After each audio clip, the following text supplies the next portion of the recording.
Nos Estados Unidos, todas as obrigações, todas as dívidas estão sujeitas a um processo de recuperação judicial. Que a empresa, ela dá sinais que ela está indo mal. E o melhor a ser feito é a falência. A falência não é ruim. As empresas não têm as demonstrações financeiras gerenciais. Uma boa mesa de reestruturação funciona quando todo mundo está disposto a perder.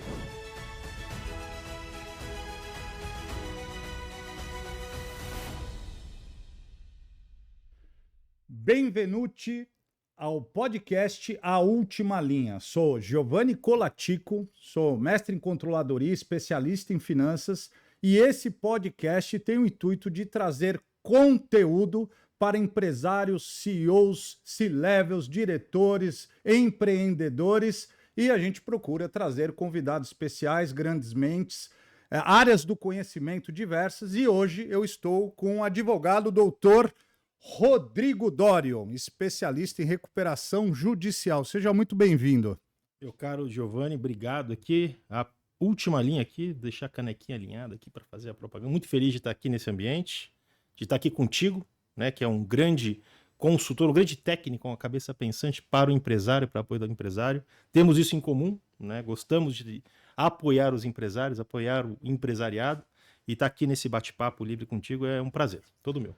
Doutor Rodrigo tem aí a formação acadêmica na área do direito, né?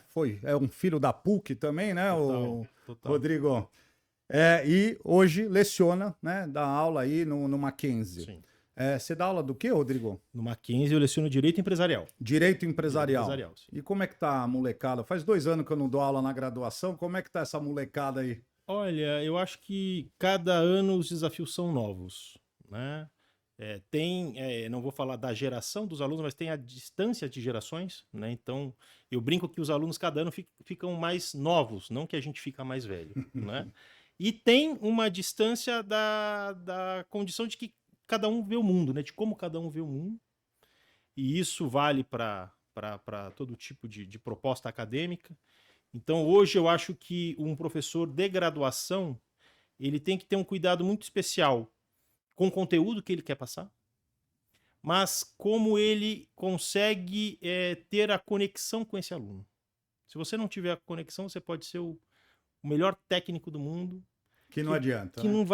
não vai ter o vínculo. Então, acho que o vínculo hoje, ele acaba ocupando mais espaço do que ele ocupava antes. Então, a geração que preza por isso. Então, você tem que ter essa relação com os alunos, né?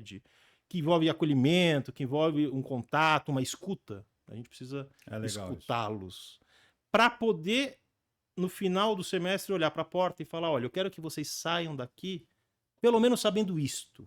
Perfeito. Então, acho que hoje a graduação, que é diferente de um mestrado, doutorado, que você tem outras propostas, né? Mas a graduação, cuidado que você precisa ter é este. Doutor Rodrigo, vou fazer uma pergunta só para iniciar, né? Que eu sempre escutei, né? Eu falei assim, eu escutava assim, né? Você dá aula ou você também trabalha?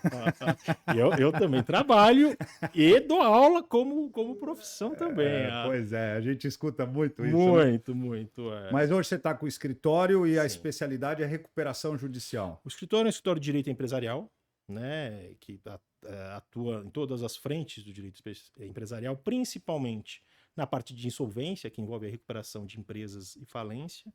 Tem a parte societária, tem a parte de contratos empresariais.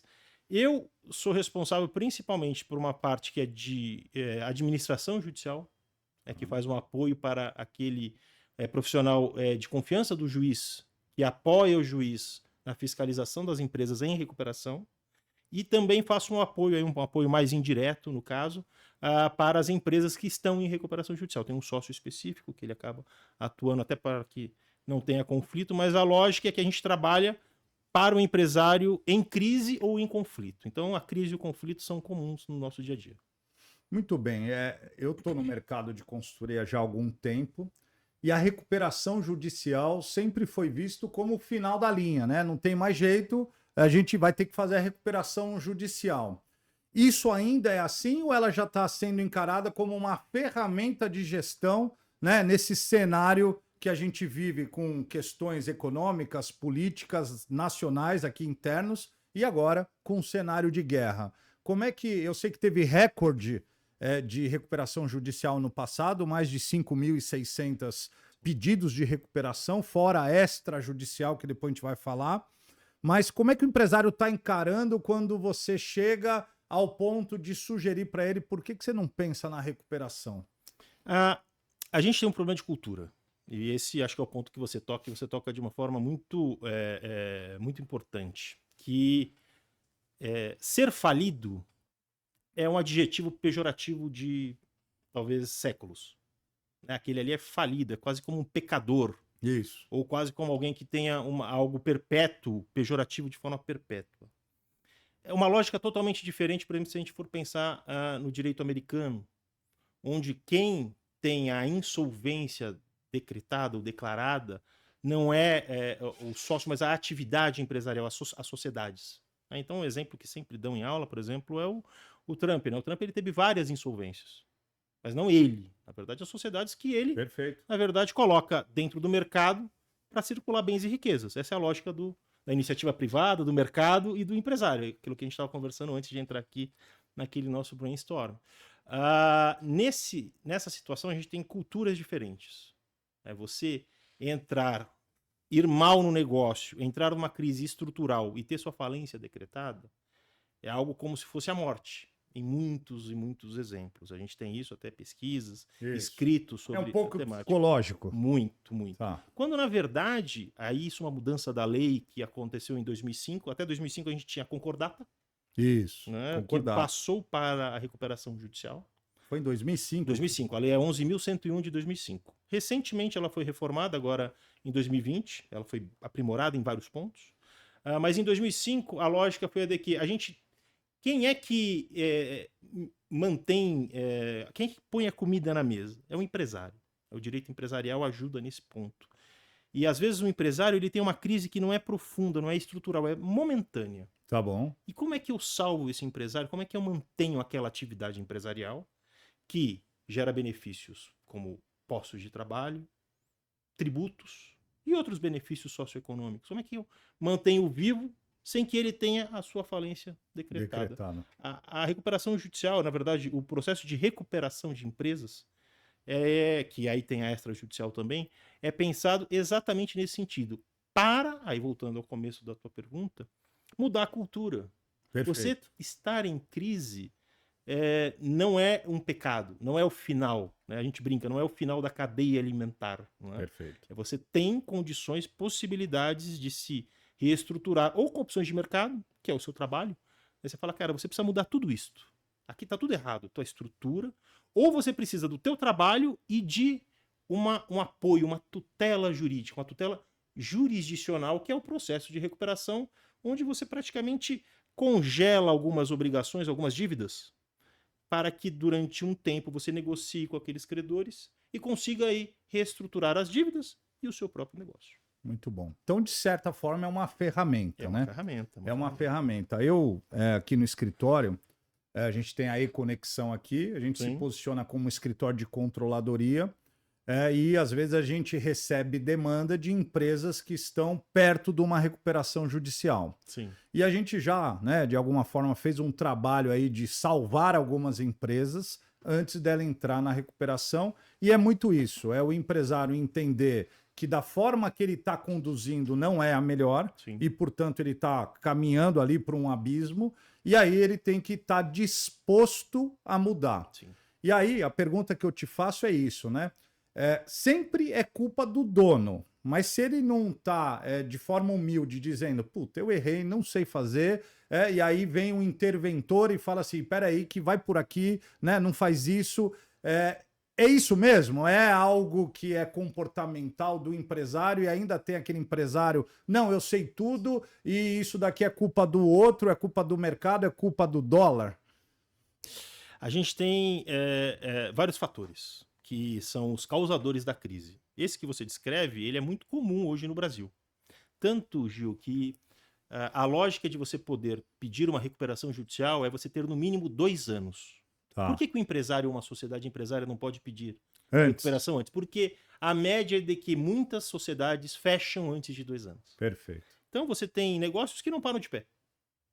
A maioria deles fecham antes de 2 anos, então para você pedir recuperação, Você tem que ter no mínimo, além de outros requisitos da lei, mas no mínimo 2 anos.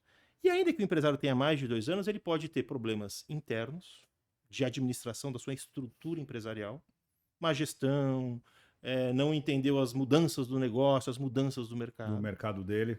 Só que também existe hoje, é cada vez mais comum, você ter problemas externos. Né? São questões econômicas do próprio país. Mas veja, hoje se a gente pensar numa empresa que lida com a ureia é um fertilizante muito importante. A gente compra quase 25% de ureia do Irã. Tá bom. Imagina, Estourou uma guerra lá. imagina uma situação de algum agente de negócio, agente econômico que faz essa intermediação. Como que esse cara, que tem uma empresa redondinha, acordou aqui no dia 11 de março, e falou, e agora? Tá. O que eu faço? Porque meu fornecedor, eu sou intermediário, eu tenho um mercado aqui, mas não vai chegar. Quanto tempo eu vou ficar sem vender? Quanto tempo eu vou fazer? Vou ficar sem circular os bens e riquezas? Perfeito. Os fatores externos hoje, eles têm também um grande peso nessa balança. Mas ainda é presente, aí voltando para o começo da pergunta de novo, é muito presente uma resistência do empresário. Existem muitas empresas familiares ainda hoje em dia. Então você tem aquela administração familiar, tem aquela passagem de pai para filho, aí são mais de um filho, então tem Um negócio não profissional, né? um negócio ainda não profissionalizado, não Tá. estruturado, que aí eu já pude ser seu aluno em algumas aulas, né? É aquilo que você prega, né, na parte de tesouraria e controladoria, né, o mínimo necessário, até para diagnosticar onde que está o problema. É isso. O que ele vai fazer, às vezes é da ousadia do empresário, né, do Apetite manejo, ao apetite ao risco, tomada de risco para ter lucro, é a lógica do mercado. Isso aí. Mas nessa lógica você ainda tem crises empresariais decorrentes de uma gestão não profissional. Quando a gente fala, né, que a empresa familiar é uma empresa não profissional, não necessariamente. Parece que, então já que trabalha lá uma família, não pode ser profissional? Pode. Claro, Né? claro. Daí a gente entra com o conceito da governança. Sim. Né? Porque não adianta também você querer fazer a sucessão ali dos filhos, dos netos e não entrar com esse conceito. Mas, voltando ainda na recuperação judicial como ferramenta, é comum, né, ser detectado que está usando como instrumento para poder barrigar aquela conta e aí o juiz interpreta como uma certa má-fé. Como é que você vê isso daí? Porque tem, né, alguns especialistas, né, no sentido da má-fé de usar isso ao favor dele, prejudicando um monte de gente. Eu até brinco, né? Isso é uma matéria que vale tanto para o empresarial, mas para o processo civil também, né? A má-fé, ela existe em qualquer tipo de processo. Pode ser no processo empresarial, como esse que a gente está falando, de recuperação, mas em qualquer outro tipo de disputa, de conflito, você pode ter a má-fé. A ideia é que a má-fé não seja a regra, Perfeito. que ela seja a exceção. Então, assim, se eu te disser que não existe má-fé em um empresário ou uma sociedade empresária que promova uma recuperação judicial a fim de que, de essa embarrigada que você falou, eu vou estar mentindo, porque realmente existem casos, mas também existem mecanismos de você coibir isto. Né? De você detectar, falar, olha, que na verdade não tem uma crise circunstancial econômica financeira que envolva o faturamento ou envolva tanto desse faturamento, ou seria possível reestruturar essa dívida de outras formas. Então, Perfeito. isto é possível ser coibido e até penalizado. Nós temos mecanismos de litigância de má-fé, de atos atentatórios à dignidade da justiça, né, que são figuras processuais, e outros métodos a fim de que, caso haja a exceção, ela seja coibida. Sempre brinco nas aulas, a gente não consegue... 2 erros não fazem um acerto. Não é porque alguém se utilizou do processo de recuperação judicial para o mal que você tem que pensar que a recuperação judicial não é um bom instrumento, porque é um instrumento de você manter viva a atividade empresarial com todos os benefícios socioeconômicos. O que você atribui esse recorde ano passado de recuperação? É crise econômica mesmo? Juros altos? Eu acho que sim, eu acho que isso tem bastante peso. Uma coisa que a gente não pode fechar os olhos é que na época da pandemia, onde se esperou que ia ter uma enxurrada de RJs, recuperações judiciais, a gente teve aí uma demanda reprimida. Tá. O governo acabou injetando bastante Subsídios, né? várias linhas de crédito distintas, então você tinha quem ia entrar, aguardou, porque teve acesso a outros meios de recuperação, né, dinheiro novo. Isso. Você conseguiu acessar dinheiro novo. E isso acabou, na verdade, prorrogando crises que já eram anteriores. Então, eu acho que tem problemas de administração da própria sociedade, problemas econômicos do país e problemas econômicos globais, né, da economia globalizada, e uma demanda reprimida que também vem da época da pandemia, que acabou não virando logo após, mas acabou desencadeando ao longo dos anos. O crédito na pandemia entrou como um fôlego, né? Que Sim. muitas empresas estavam já desestruturadas, Sim. mas ganhou uma sobrevida. Ganharam muito. Eu dou, né, muita aula, muita palestra e falo muito de finanças. E é interessante, né, que a gente ainda vê no empresariado, de modo geral, uma dúvida da questão do caixa e da competência, Sim. né? Da geração de caixa e da geração de resultado. Isso em todas as turmas, eu dou aula muitas vezes para 150 empresários, passo lá um exercício, 5 conseguem acertar o raciocínio, né? Esse exercício é para medir o raciocínio. E aí, qual é a conclusão que eu chego? Às vezes, a empresa ela é uma geradora de caixa e ela consegue ir mesmo tendo prejuízo. Só que qualquer solavanco na economia, qualquer problema internacional, barriga, e aí aquilo vira uma bomba relógio, porque ela gera caixa, mas está tendo prejuízo, e o caixa que ela gera automaticamente financia esse prejuízo. A gente poderia fazer uma analogia com o nosso país, né? Então, o nosso país ele é deficitário hoje, gasta-se mais do que arrecada, e ele está...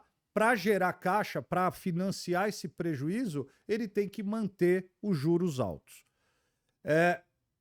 O empresário, hoje, com os juros e a taxa de juros do jeito que está, essa conta de juros depois do resultado operacional não está cabendo. Isso eu enxergo como um dos principais motivos.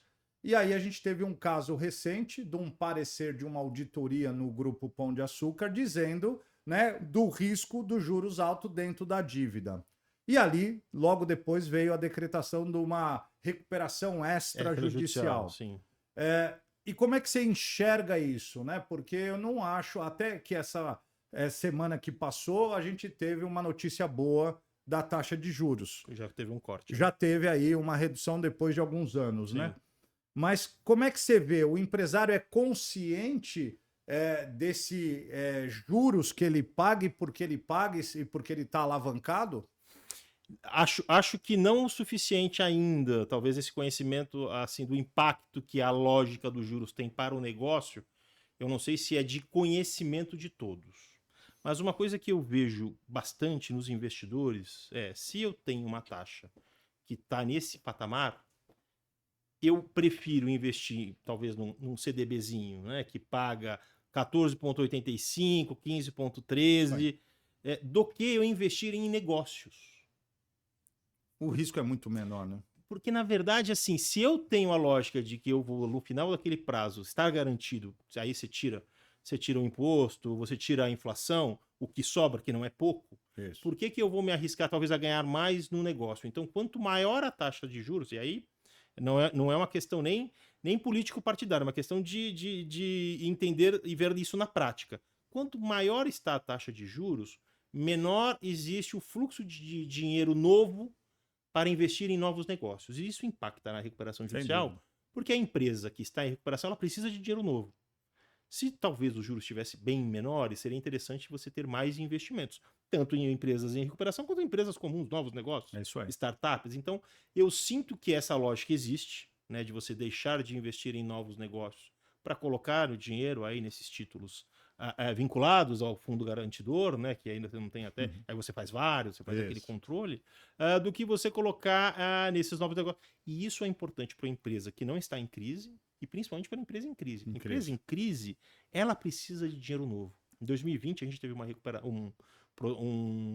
alteração, uma reforma da lei que elevou o grau de recebível, na verdade, melhorou a posição de quem coloca dinheiro, daquele que financia empresas em recuperação judicial. Ele passa a receber na frente diversos outros tipos de credores, a fim de que, poxa, se o negócio é legal, ele pode parar de pé, eu invisto, e se der qualquer dor de barriga e tiver uma falência, eu recebo de forma privilegiada, com uma predileção em detrimento dos demais. Entre os mitos e as verdades, né, da recuperação judicial, eu vejo que esse é um mito, né? O cara fala, não vou vender porque essa empresa está em RJ. Sim, É o contrário, ao né? contrário. É o Porque uma contrário. empresa em recuperação judicial, por exemplo, eu estou em recuperação judicial, certo? E você é meu fornecedor. Você tem uma segurança de que se eu não pagar você, e provavelmente à vista, né, você vai fazer qualquer tipo de processo executivo ou até um pedido de falência, a depender do valor do título que tiver que envolver as obrigações, e vai pedir para mim, vai pedir contra mim uma falência. Isso aí. Então eu tenho. Existe cuidado maior, um cuidado, né, em você satisfazer as obrigações vincendas, né, o que vão se vencer a partir da recuperação judicial, porque o que é passado, provavelmente, a depender do tipo de obrigação, vai estar nessa negociação congelada. Algum outro mito, fora esse, que você quer destacar sobre recuperação judicial, que você acha que é importante a gente comunicar aqui? Tem um mito muito importante que eu acho que é sobre a questão da sucessão das obrigações, que se eu fosse ser bem simplista, é falar, bom, se eu comprar um bem de uma empresa, de uma sociedade em recuperação judicial, as dívidas acompanham esse bem? Tá bom. Ou seja, há ou não a sucessão das obrigações? E existe uma lógica dentro, um instrumento dentro da recuperação que se chama UPI, Unidade Produtiva Isolada. Qual que é essa lógica? Os bens vendidos dentro da recuperação judicial, eles saem, em regra, sem dívidas. Tá bom. Então, a forma mais segura de você comprar um ativo de uma empresa, de uma sociedade empresária, é dentro de uma recuperação judicial. Isso eu não sabia. Por exemplo, essa lógica ela foi pensada muito no caso da Varig. Tá bom. Né?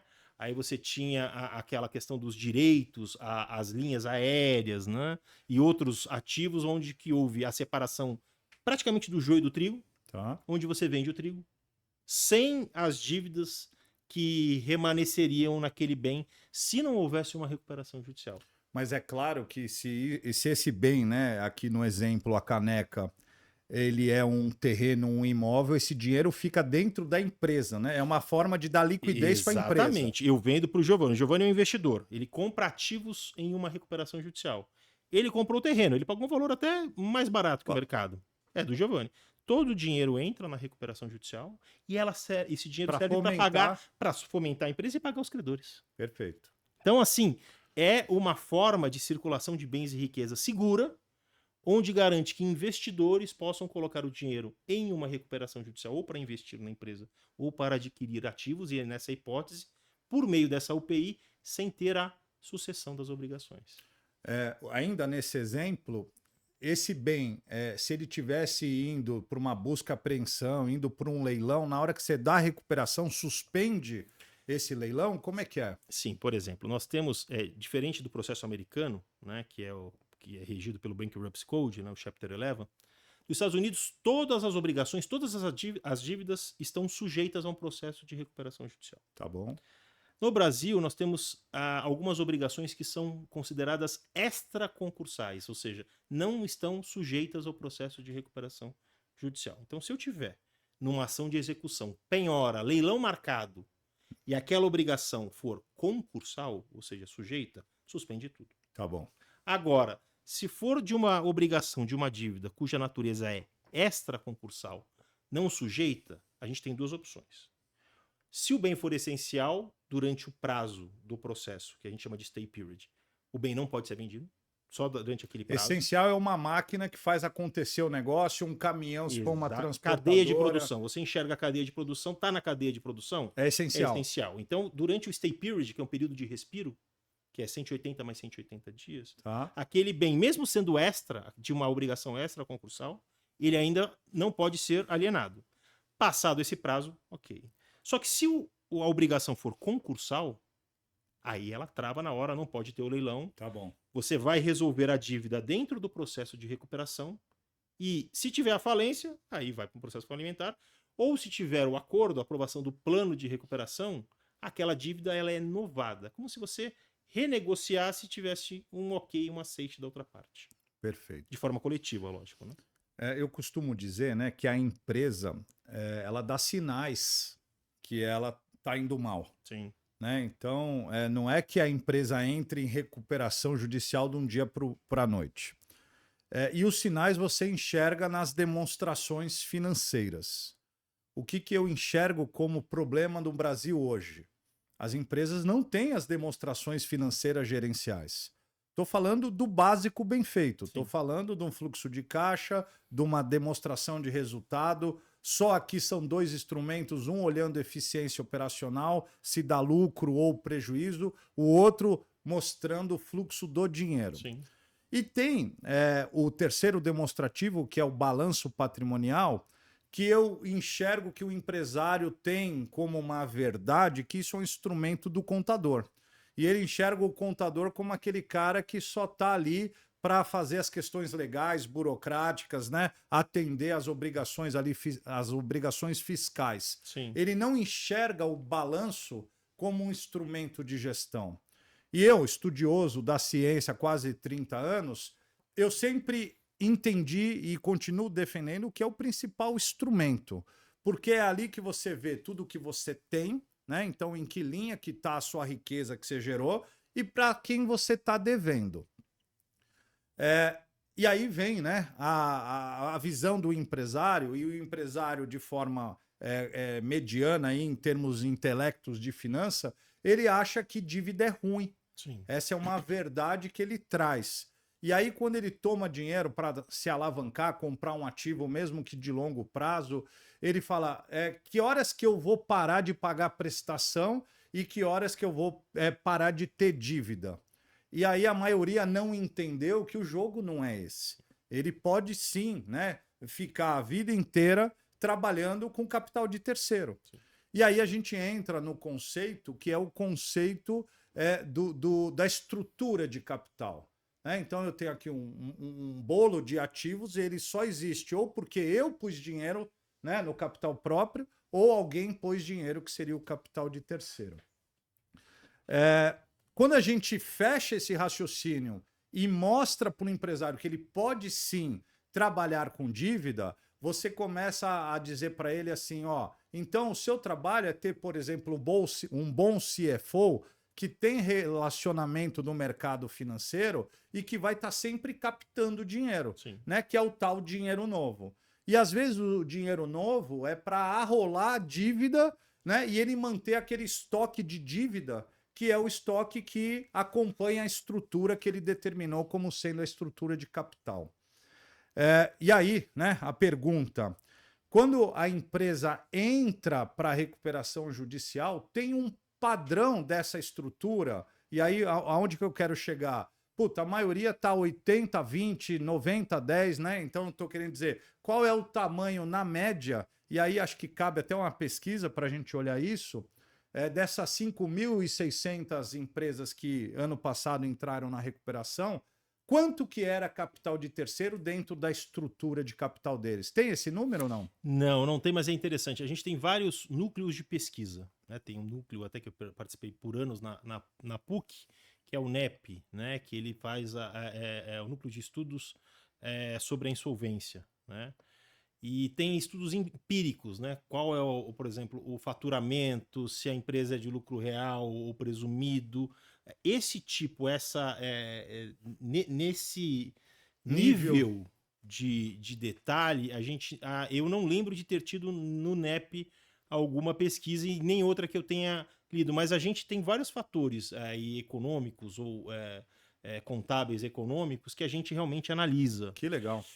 Só que, por exemplo, podem ter casos em que você tem uma empresa que ela é totalmente estruturada e ela tem um índice de endividamento baixo, só que ela é de um grupo onde um outro negócio, uma outra atividade tem outra estrutura e ela é garantidora por ser de um grupo econômico. Então, a gente já viu casos assim, talvez não seja uma regra para todos, mas pode ser um fator interessante para você enxergar, e aí é um problema não só brasileiro, mas americano e europeu, que é desses sinais, desse timing, para você entrar num processo. Olha, eu estou com um nível de endividamento tamanho que se eu não fizer agora e prorrogar, pode ser que em razão desse tempo desse delay, eu não seja mais recuperável. Isso. Então, por exemplo, se você tem primeiro esse conhecimento técnico, né, contábil, que é muito importante, que eu acho que todos tenham, não só o empresário, mas nós que militamos nessa área empresarial, a gente precisa ter um mínimo que é um mínimo suficiente. Então, tendo essa lógica, fala, olha, aqui teu nível está muito alto. Se você não melhorar, ou você vai entrar numa iliquidez, numa insolvabilidade, ou você vai ter que fazer um processo de recuperação que também não pode ser tardio.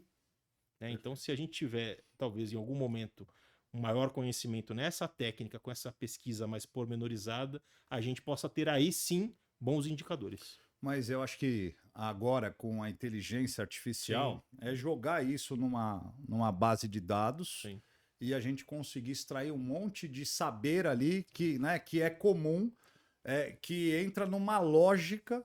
E aí eu critico, né, a universidade que poderia pegar essa moçada, esses estudantes e provocar eles a fazer esse tipo de pesquisa, como estudo de caso, né, e trazer esse conhecimento para a sociedade. E publicar, né, contribuir para a comunidade. Essas pesquisas empíricas, elas pegam um grande número de empresas que estão em crise, que estão em recuperação, e tentam entender quais são as causas, né, quais foram os sintomas e quando que talvez esses sintomas poderiam ter sido observados. Aí quanto mais e melhor for essa informação, eu acho que melhora também a decisão do empresário de entrar ou não com o processo de reestruturação.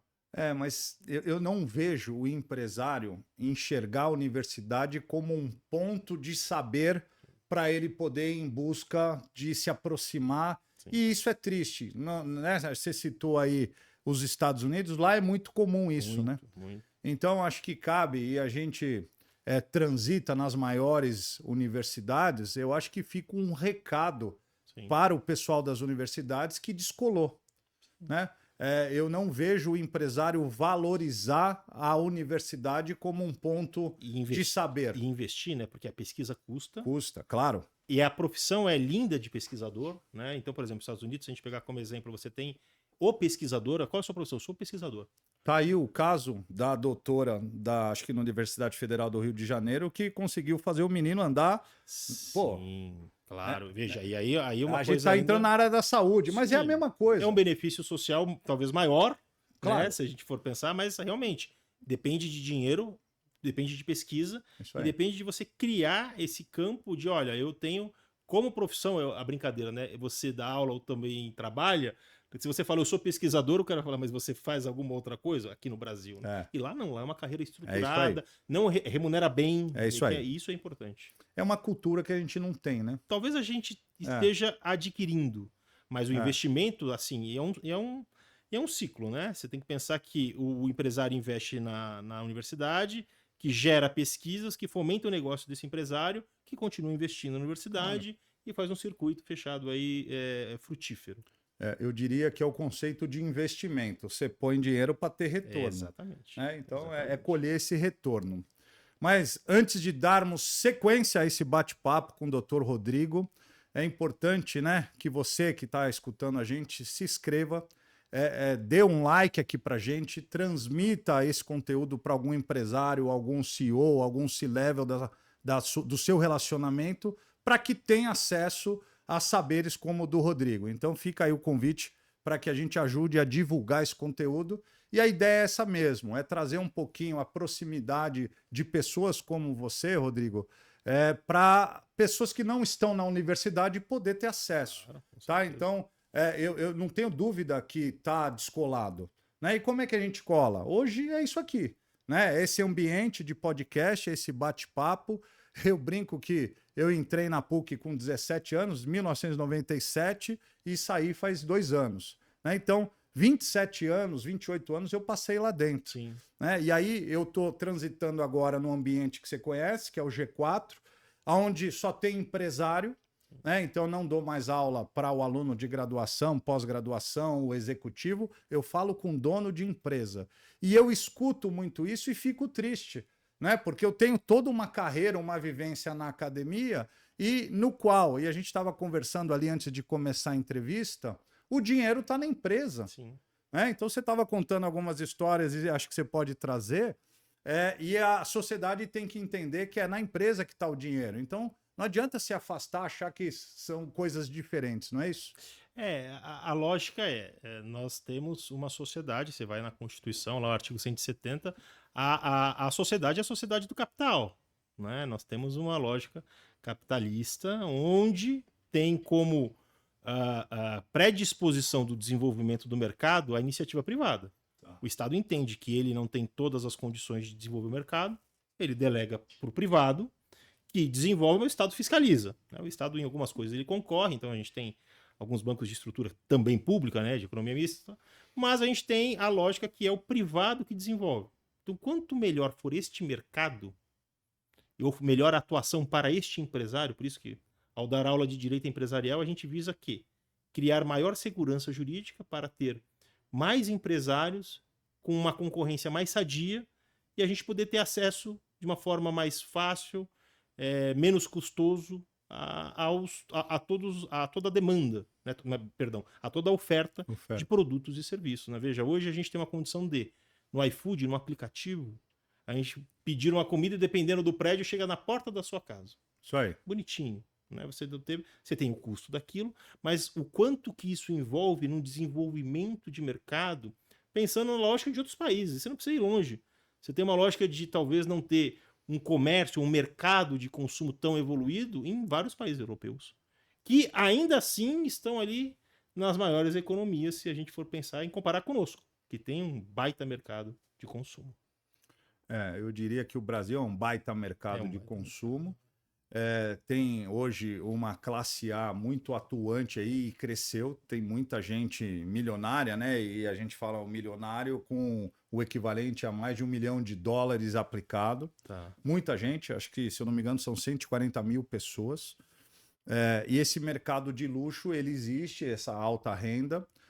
E tem, obviamente, a grande massa que não tem acesso, né? Com, se eu não me engano, 85 mil pessoas recebendo auxílio. Quando a gente pega os CNPJs do Brasil, a gente chega a 8 milhões de CNPJ com restrição, né? E restrição porque está devendo alguém, não conseguiu pagar no prazo e entrou ali no Serasa, no SPC. E aí a pergunta, né? O que saber tem acumulado para que a gente pudesse ajudar esses 8 milhões de CNPJs com restrição a não chegar num mecanismo de recuperação judicial. E aí, né, tem produção intelectual, e eu queria que você contasse um pouquinho do seu livro, né, que não deixa de ser um material que você se dedicou, e eu gosto sempre de dar o crédito aí para os autores. Claro, o livro decorre do meu doutorado. Eu, além do direito, eu fiz uma formação em psicanálise. E tinha uma lógica lá na PUC de escrever algo próximo, antes de estudar psicanálise, escrever algo como os juízes julgam. E ainda bem que isso não foi para frente, porque o Richard Posner, né, o americano, juiz, ele lançou um livro com esse tema em 2018. Então, seria um tiro na água, ainda mais concorrer com o Posner, né? Mas, em razão de orientações de professores específicos da PUC, eu fui estudar psicanálise para entender a lógica da imparcialidade.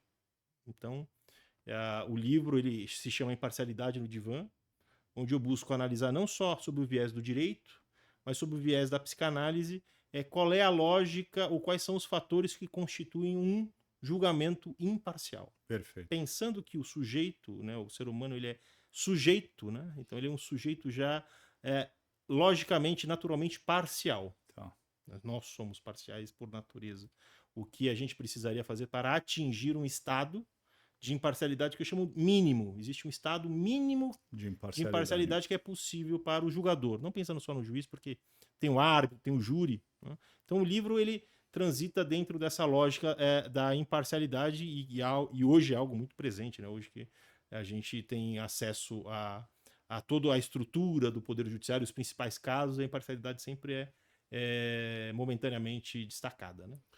Então, toda a vivência que a pessoa teve, né, na sua vida, na sua infância, na sua adolescência, a história vivida dentro de casa, com o pai, com o avô, impacta. Totalmente. Né? Tem um livro chamado Psicologia Financeira que fala muito disso. talvez levantar, né, que às vezes o empresário que eu acabei de citar aqui, que ele acha que trabalhar endividado não pode, talvez seja o cara traumatizado da época da inflação, né, que via que se ele tem uma dívida hoje, daqui um mês era 80% maior. Sim, com Né? aqueles Então índices, sim. tem todo esse dogma desse passado que influencia. Eu acho que é isso, né? Sim, a gente tem. E aí, indo para o empresário, pensando nessa lógica de estrutura psíquica, todos nós temos um ideal de ego, né? Um ideal de eu, dependendo da tradução, aí pensando em Freud diretamente, né? E esse ideal aqui é o que provavelmente nos move a levantar todo dia da cama, a ir trabalhar, passar horas no trânsito, né? A gente estava brincando do quanto demoramos para nos locomover hoje. Trabalhar muito, se dedicar muito, pensar o quanto que é o mínimo necessário para nossa família, o quanto que a gente teria que pensar em investimentos para o futuro. Tudo isso envolve uma meta, ou algumas metas. Isso a gente podia pensar na psicanálise, na lógica do ideal de eu preciso alcançar, eu preciso chegar ali. Isso para o empresário é algo muito real. Por quê? Você vira empresário, duvido que tenha alguém que vira empresário porque não quer ficar rico. Ou porque não quer ter muito lucro. Rico aí é um conceito, pode ser até um conceito indeterminado, né? É subjetivo, subjetivo, né? Mas a lógica é de que você quer lucrar. E o lucro ele é natural do empresário, da atividade empresarial. Só que o problema é o que isso custa. Né? O que isso custa dentro de outras situações em que você tem que abrir mão. Então, essa lógica, esse conflito que aí esse equilíbrio, conflito, né? Esse conflito interno, ele não pode afetar o empresário na lógica da sua atividade. Perfeito. Porque ele vai ter momentos de crise, né? E o empresário que não tem crise não existe. Né? Ser empresário no nosso país é algo assim, né? Por isso que eu acho que tem que valorizar muito o empresário, né? Porque ele já é. Eu falo que eu gosto de pessoas que são malucas, né? E o empresário hoje, para trabalhar no risco que tem, ele tem que ter um pouquinho de maluco, que é onde você tem que admirar, porque ele toma muito risco para poder ter o lucro que é devido. Né? O risco que ele corre, ele pode perder tudo, ou ele pode ficar rico, ou pode ter muito lucro. Só que essa lógica psíquica de você colocar aquela meta como algo que tem que ser alcançado e transpor qualquer situação para chegar lá, aí pode causar sintomas, pode causar alguns males para esse empresário e colocar talvez até a própria saúde psíquica dele em jogo. Claro. Né? Então, decidir entrar em recuperação judicial é uma decisão de um luto, né? Você sofre um luto. Porque isso. Era um filho seu, né? Praticamente há uma falha, eu tenho que reconhecer que eu falhei. Só que sim, e que empresário que não tem essa lógica de falhar e vencer? E o mais importante de tudo isso é permanecer. Perfeito. Então, dentro dessa lógica, você saber lidar com esse seu ideal de eu, e principalmente com esse tempo que você quer chegar nesse ideal, é muito importante você conseguir trabalhar internamente. Por isso que terapia ajuda sempre muito. Tem um quê de ousadia do empresário, sim, né? Sim. Tem um quê de loucura, de apetite ao risco, tem um quê de inconformismo, Sim. né? Um quê de querer que o produto, o serviço dele resolva a dor, porque é assim que nasce uma empresa, a dor de alguém. Sim. Mas tem todo um contexto que joga contra, né? E aí a gente percebe que a sociedade já entendeu, alguns já entenderam isso, né? E estão se unindo. Então, acho que o G4, no qual lá eu sou mentor e falo de finanças para muitos empresários, aglutinou muita gente que tem essa cabeça, né? Vamos transformar o Brasil, vamos gerar emprego, é assim que vai fazer a máquina se mover, né? E mover para frente, não para trás, né?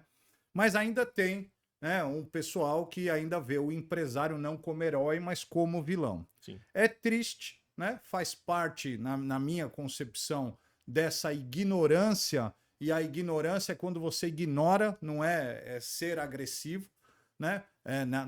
Em xingar ninguém de ignorante, não é um xingamento, é dizer assim, ele ignora o contexto completo. E isso é triste. E o que eu vejo, e fico triste também, aí voltando no ambiente acadêmico, é que a academia tinha que ser um ambiente para discutir isso, né? Para ser a ponte do conhecimento. E a gente já percebeu, né, que no Brasil a academia ela foi tomada por um pensamento que não deveria ser o pensamento do progresso. E aí acho que é papel de quem tem microfone na mão, de quem pode atuar junto a esse cenário, de falar para o aluno, ó, escuta esse lado e escuta esse também. E cria o conhecimento. Né? Porque esse é o papel de uma universidade. E aí, eu entendo, né, que a sociedade ela tem o poder de refletir os dois lados e, óbvio, né, ela vai tomar a consciência que de fato precisa. Mas eu queria trazer aqui um quadro nosso, Rodrigo, que é assim. A gente tem o quadro básico bem feito. Então, ô Pedrão, solta a vinheta aí, por favor.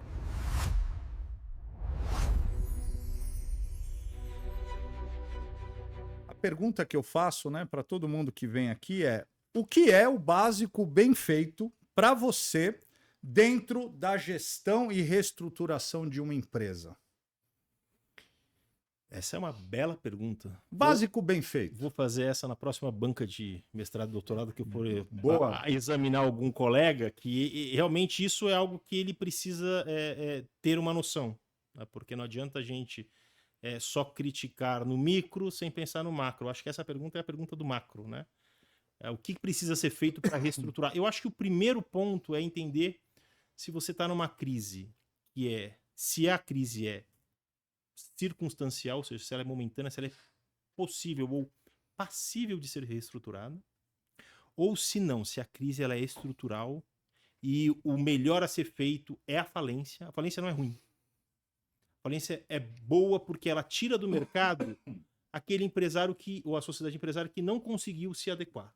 Perfeito. Então, talvez o primeiro, acho que o básico bem feito é você ter, e não é fácil, obviamente, mas você conseguir fazer essa triagem de entender, e o exemplo clássico que a gente dá em aula, né?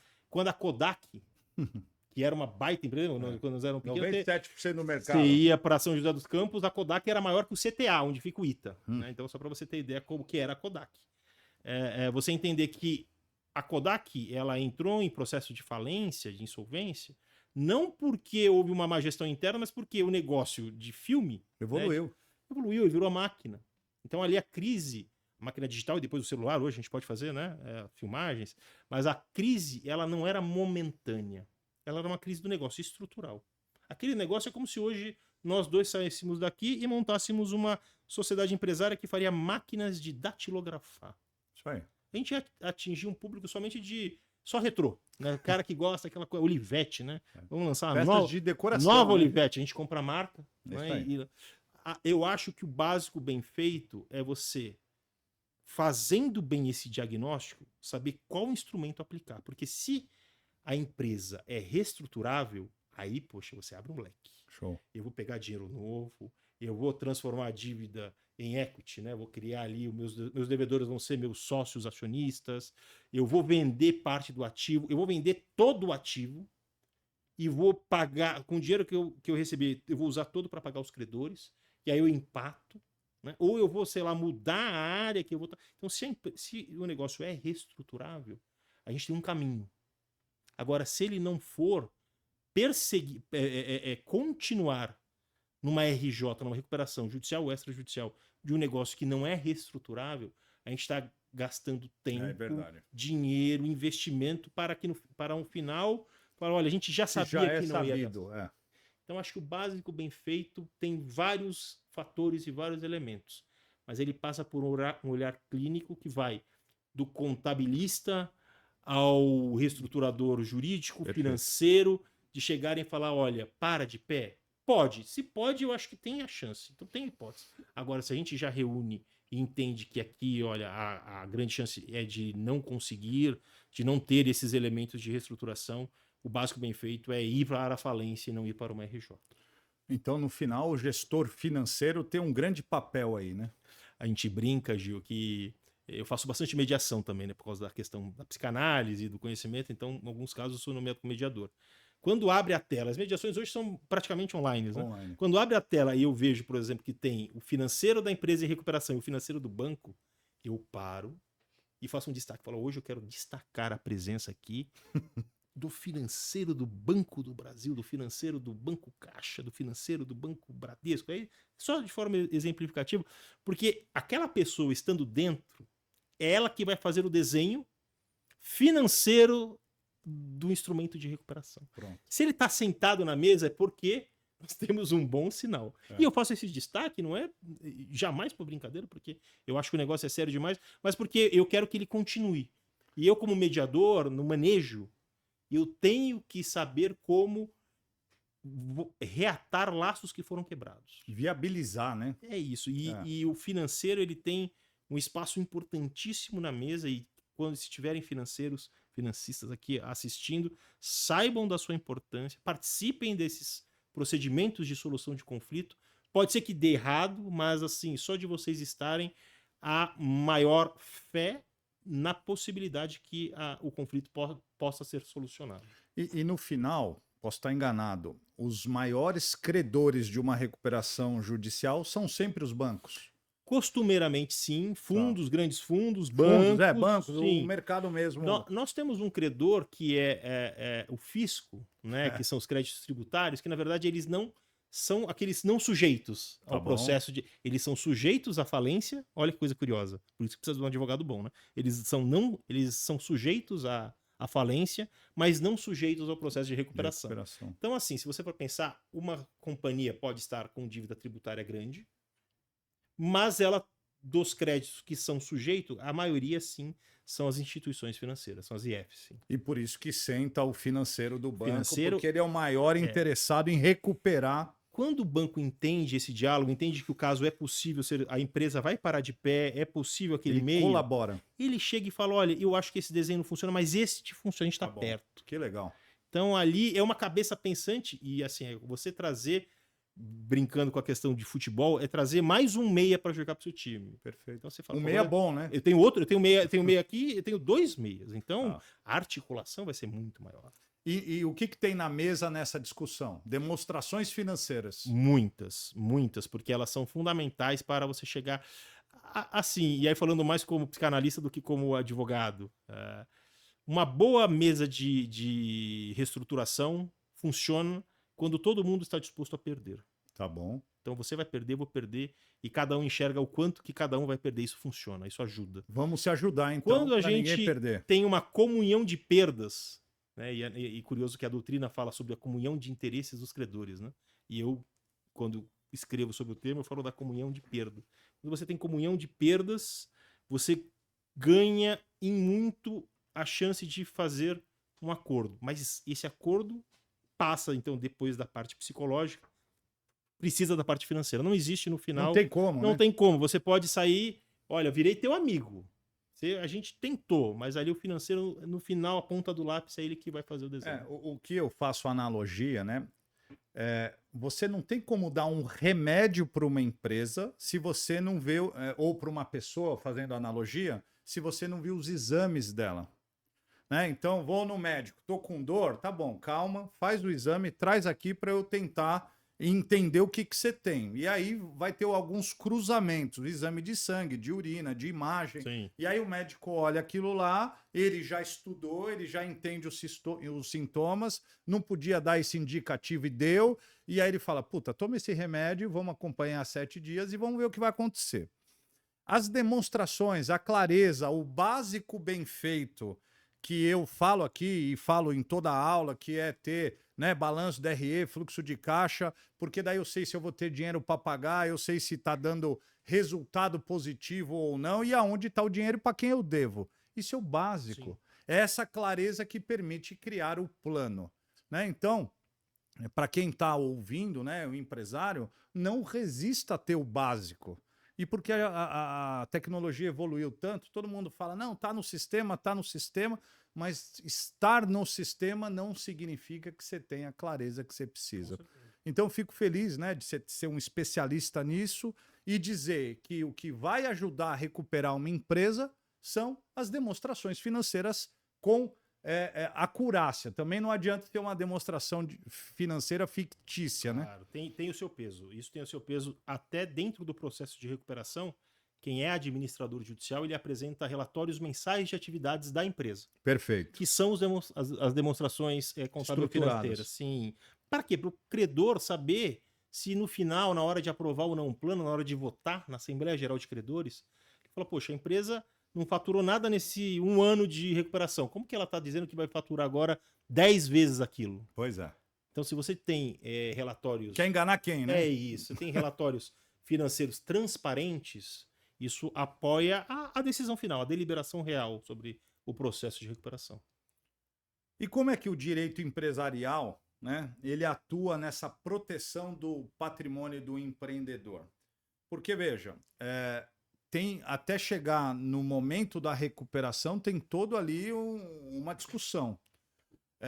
E aí se fala muito na insegurança jurídica. Sim. Como é que você, advogado, está vendo o cenário de insegurança jurídica nesse caso aqui da recuperação versus talvez uma segurança maior que a gente tinha 10 anos atrás? A questão dos bens que você coloca, primeiro assim, a questão da segurança jurídica, ela decorre de uma lógica de que os tribunais tenham pelo menos algo uniforme ou uniformizável. Tá bom. Então, eu não posso ter aqueles dois, exemplo clássico de aula de processo, né? 2 vizinhos que entram com a mesma ação no INSS, um se aposenta e o outro não. Perfeito. Com a mesma hipótese jurídica. Então, a questão da segurança jurídica, ela decorre principalmente dessa uniformidade dos tribunais. E existe isso. Até previsto na lei. Agora, se a gente for olhar pela prática, aí a gente tem vários sintomas que a gente precisaria de outro podcast. Tá bom. E aí trazer juiz, já aceito.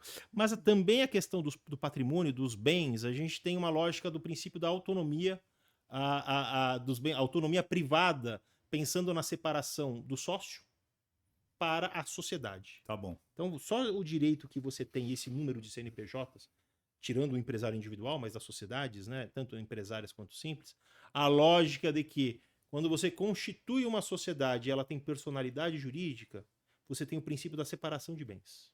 Tá bom. Então, o que é da sociedade é isso que responde, o que é do sócio aparentemente não responderia. O que acontece muito no nosso sistema brasileiro? O sócio acaba sendo avalista. Isso. Ele acaba sendo um interveniente garantidor, melhor dizendo. Então, no nosso sistema, ele fala, olha, ainda que exista a separação patrimonial, o banco acaba pedindo ou exigindo que o banco, os credores em geral, acabam exigindo e ele acaba assinando. Então, na verdade, essa separação patrimonial acaba ficando sem efeito. É muito triste, né, quando isso acontece. Eu já peguei cliente que era avalista, né, procurou a gente depois de já ter dado vários problemas, vários sinais, ao ponto dele perder o apartamento que ele morava. Isso acontece. E é muito triste, porque é o único imóvel. Não, você foi avalista, você deu. A lógica do bem de família, existe a proteção, aí você tem que preencher alguns requisitos, né?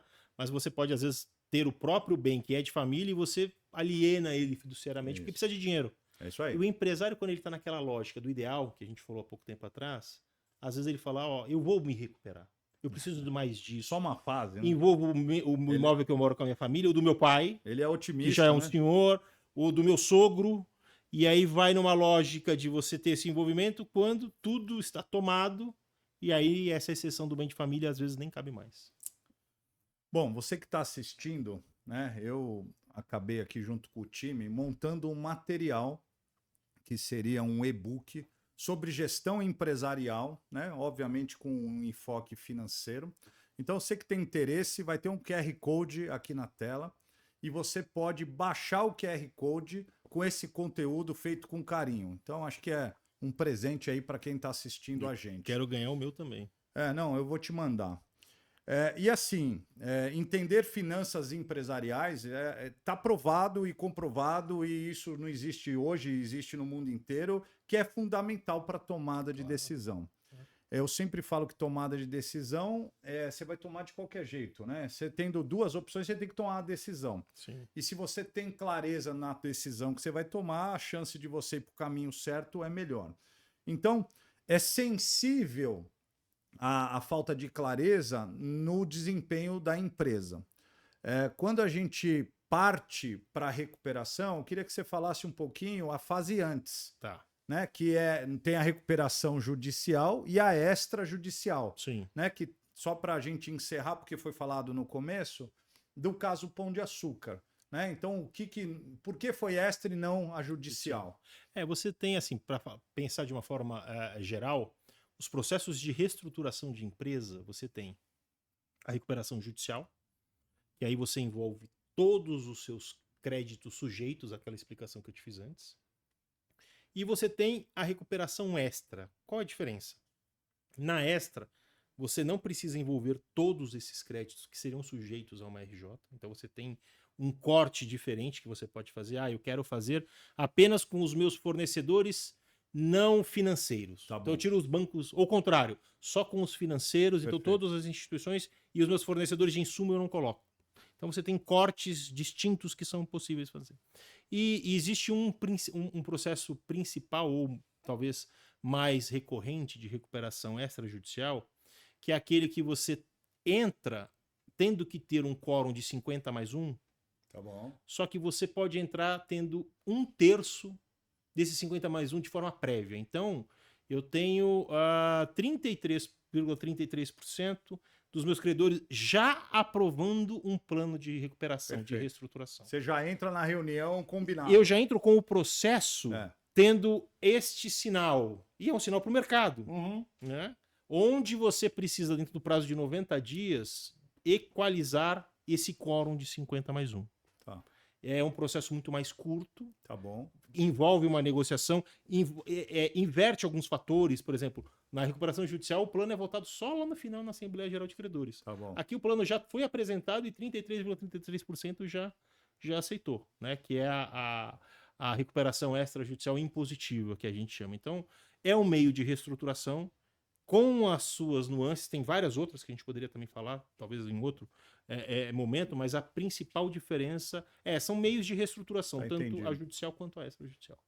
E talvez é um passo para não generalizar, é isso? Claro, porque você tem um processo muito mais curto, já Mais mostrando... barato deve ser, né? O custo é muito menor. Tá. Até, por exemplo, naturalmente, você não tem a obrigação de ter um administrador judicial, que é aquele fiscal trabalhando para o juiz, numa recuperação extra. Tá bom. Você tem, às vezes, a figura de um perito, que apoia na verificação de quórum, em eventuais impugnações, mas, assim, é só um exemplo do custo de... um menor peso do custo de transação, do Muito próprio bom. processo. Né?